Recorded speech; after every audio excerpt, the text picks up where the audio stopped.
একজন নবী যার কণ্ঠে পাহাড় তাসবিহ পড়ত, পাখিরা আকাশ থেকে নেমে এসে তার সুরে সুর মেলাত, লোহা তার হাতে মোমের মতো নরম হয়ে যেত।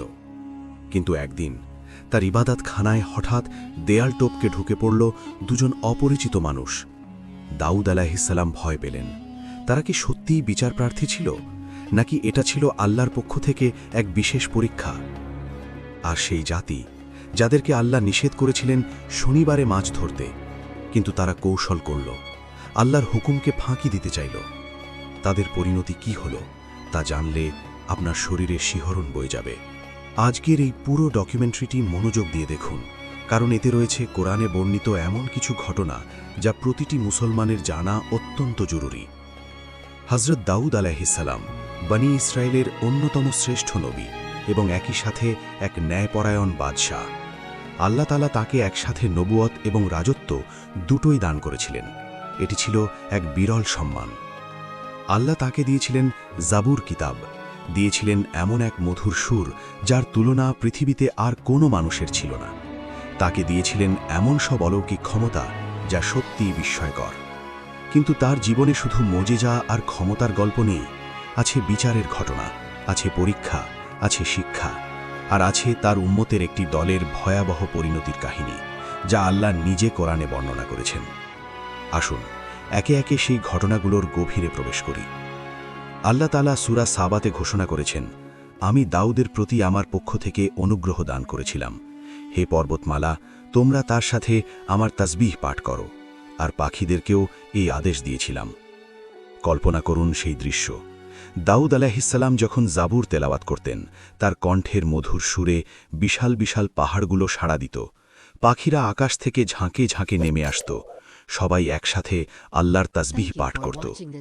এটা কোনো রূপকথা নয়, এটা আল্লাহর কোরআনে বর্ণিত সত্য ঘটনা। আর লোহা, আল্লাহ বলেন, আমি তার জন্য লোহাকে নরম করে দিয়েছিলাম। দাউদ আলাইহিসসালামের হাতে লোহা এমনভাবে নরম হয়ে যেত যেন তা মোম। তিনি খালি হাতে লোহা দিয়ে বর্ম তৈরি করতেন। সেই বর্ম ছিল একই সাথে মজবুত এবং হালকা। আল্লাহ নিজে তাকে বর্ম তৈরির কৌশল শিখিয়ে দিয়েছিলেন। সূরা আম্বিয়াতে আল্লাহ বলেন, আমি তাকে তোমাদের জন্য বর্ম তৈরির শিল্প শিক্ষা দিয়েছিলাম, যাতে তা যুদ্ধে তোমাদেরকে রক্ষা করে। অতএব তোমরা কি কৃতজ্ঞ হবে? দাউদ আলাইহিসসালাম নিজের উপার্জনে জীবিকা নির্বাহ করতেন। তিনি বাদশাহ হওয়া সত্ত্বেও বাইতুল মাল থেকে নিজের জন্য অর্থ গ্রহণ করতেন না। রাসূলুল্লাহ সাল্লাল্লাহু আলাইহি ওয়াসাল্লাম বলেছেন, সবচেয়ে উত্তম খাদ্য হলো সেটি যা মানুষ নিজের হাতে উপার্জন করে খায়। আল্লাহর নবী দাউদ আলাইহিসসালাম নিজের হাতের কাজ থেকে আহার করতেন। তার ইবাদতও ছিল অতুলনীয়। তিনি একদিন রোজা রাখতেন, একদিন রাখতেন না। রাতের একটি অংশে ঘুমাতেন, তারপর উঠে তাহাজ্জুদ পড়তেন, আবার শেষ রাতে সামান্য বিশ্রাম নিতেন। রাসূলুল্লাহ সাল্লাল্লাহু আলাইহি ওয়াসাল্লাম বলেছেন, আল্লাহর কাছে সবচেয়ে প্রিয় নামাজ দাউদ আলাইহিসসালামের নামাজ, এবং সবচেয়ে প্রিয় রোজা দাউদ আলাইহিসসালামের রোজা। এবার আসুন সেই ঘটনায় যেটি শুনলে হৃদয় কেঁপে ওঠে। বনী ইসরায়েলের একটি দল বাস করত সমুদ্র উপকূলবর্তী একটি জনপদে। তাফসীরবিদদের মতে এটি ছিল আইলা নামক এলাকা, যা বর্তমান আকাবা উপসাগরের তীরে অবস্থিত। আল্লাহ তাদের জন্য শনিবারকে ইবাদতের দিন নির্ধারণ করেছিলেন। এই দিনে মাছ ধরা ছিল সম্পূর্ণ হারাম। কিন্তু আল্লাহ তাদের পরীক্ষা করলেন এক অদ্ভুত উপায়ে। শনিবার দিনে সমুদ্রের মাছগুলো পানির উপরে ভেসে ভেসে চলে আসত, এত মাছ যে চোখ ধাঁধিয়ে যেত। কিন্তু সপ্তাহের বাকি দিনগুলোতে একটি মাছও দেখা যেত না। আল্লাহ সূরা আরাফে বলেন, তাদেরকে সেই জনপদ সম্পর্কে জিজ্ঞাসা করো যেটি সমুদ্রের তীরে অবস্থিত ছিল, যখন তারা শনিবারের ব্যাপারে সীমা লঙ্ঘন করত। শনিবারে তাদের মাছগুলো পানির উপরিভাগে চলে আসত, আর অন্যান্য দিনে আসত না। এভাবে আমি তাদের পরীক্ষা করতাম, কারণ তারা অবাধ্যতা করত। তারা কৌশল অবলম্বন করল। শুক্রবারে জাল পেতে রাখত, রবিবারে এসে মাছ তুলে নিত। তারা ভাবল, আমরা তো শনিবারে মাছ ধরছি না, জাল আগে থেকেই পাতা ছিল। তারা আল্লাহর হুকুমকে ফাঁকি দিতে চাইল। সেই জনপদের মানুষ তিনটি দলে বিভক্ত হয়ে গেল। এক দল এই পাপে সরাসরি অংশ নিল, আরেক দল নিষেধ করল, সৎ কাজের আদেশ দিল, অন্যায় থেকে বিরত রাখতে চেষ্টা করল, আর তৃতীয় দল বলল, তোমরা কেন এদের উপদেশ দিচ্ছ? আল্লাহ তো এদের ধ্বংস করবেনই বা কঠিন শাস্তি দেবেন। তারপর নেমে এলো আল্লাহর গজব। যারা সীমা লঙ্ঘন করেছিল, আল্লাহ তাদের চেহারা বিকৃত করে দিলেন, তাদেরকে বানর বানিয়ে দিলেন, লাঞ্ছিত অপমানিত বানর। আল্লাহ বলেন, যখন তারা সেই নিষেধাজ্ঞা অমান্য করতে উদ্ধত্ত প্রকাশ করল, তখন আমি তাদের বললাম, তোমরা লাঞ্ছিত বানর হয়ে যাও। আল্লাহ সূরা বাকারাতেও এই ঘটনার উল্লেখ করেছেন।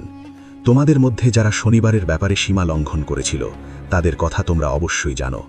আমি তাদের বলেছিলাম, তোমরা ঘৃণিত বানর হয়ে যাও।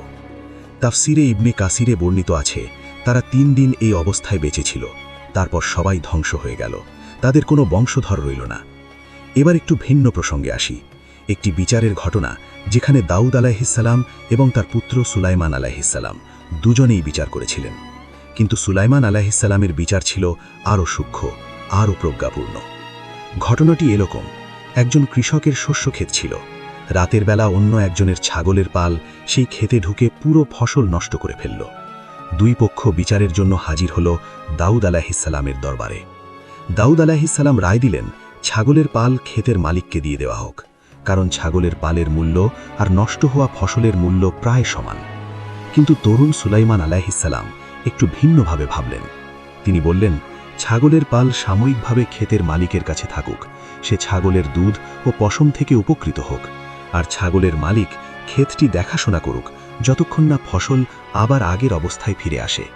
তারপর প্রত্যেকে নিজের সম্পদ ফেরত পাবে।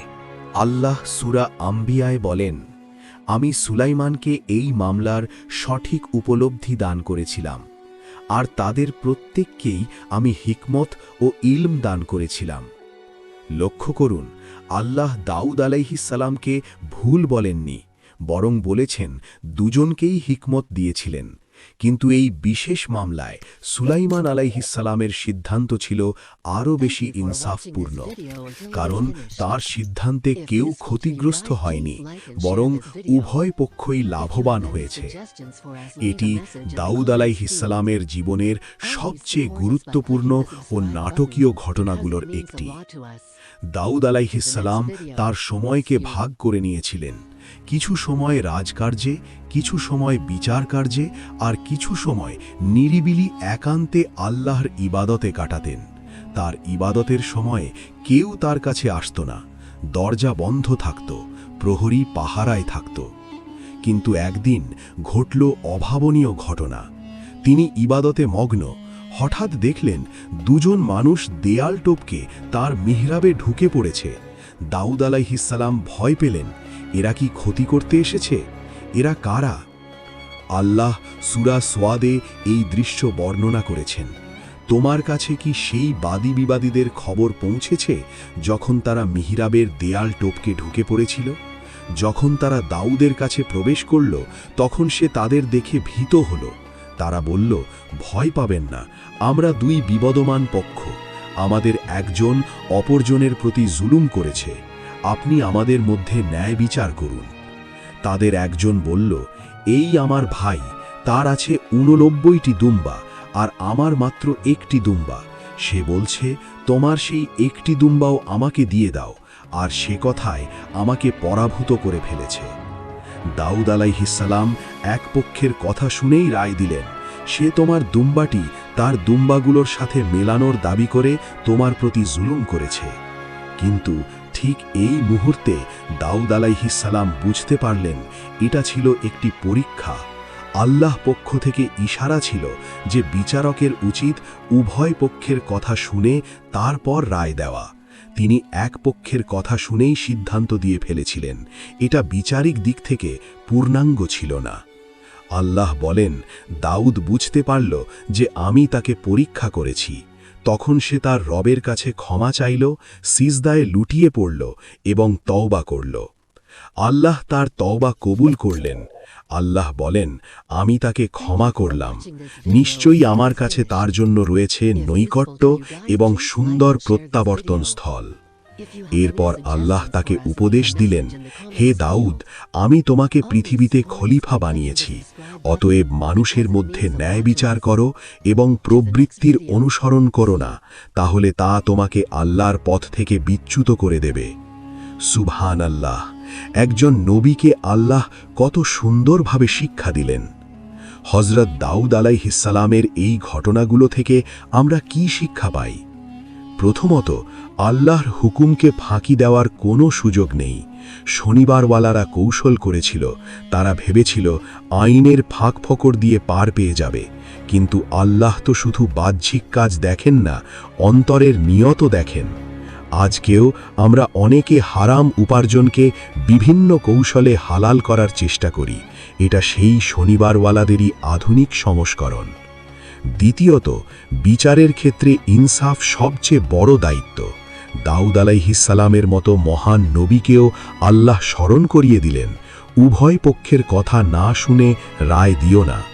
আমাদের দৈনন্দিন জীবনে কতবার আমরা এক পক্ষের কথা শুনেই সিদ্ধান্ত নিয়ে ফেলি, কতবার বিচার না করেই কাউকে দোষী সাব্যস্ত করি। তৃতীয়ত, ভুল হলে তওবা করা নবীদের সুন্নাত। দাউদ আলাইহিসসালাম সিজদায় লুটিয়ে পড়লেন, কান্নায় ভেঙে পড়লেন। আল্লাহ তাকে ক্ষমা করলেন এবং আরও মর্যাদা বাড়িয়ে দিলেন। তওবা মানুষকে ছোট করে না, বরং আল্লাহ কাছে আরও প্রিয় করে তোলে। চতুর্থত, সুলাইমান আলাইহিসসালামের বিচারে আমরা দেখলাম, ন্যায় বিচার মানে শুধু শাস্তি নয়, বরং এমন সমাধান খুঁজে বের করা যেখানে সবাই উপকৃত হয়। দাউদ আলাইহিসসালামের জীবন আমাদের শেখায়, ক্ষমতা, সম্পদ, মর্যাদা কোনো কিছুই মানুষকে আল্লাহর বিধান থেকে মুক্তি দেয় না। আল্লাহ সামনে বিনম্র থাকাই প্রকৃত সফলতা। আল্লাহ আমাদের সবাইকে দাউদ আলাইহিসসালামের জীবন থেকে শিক্ষা গ্রহণ করার তৌফিক দান করুন। আমিন।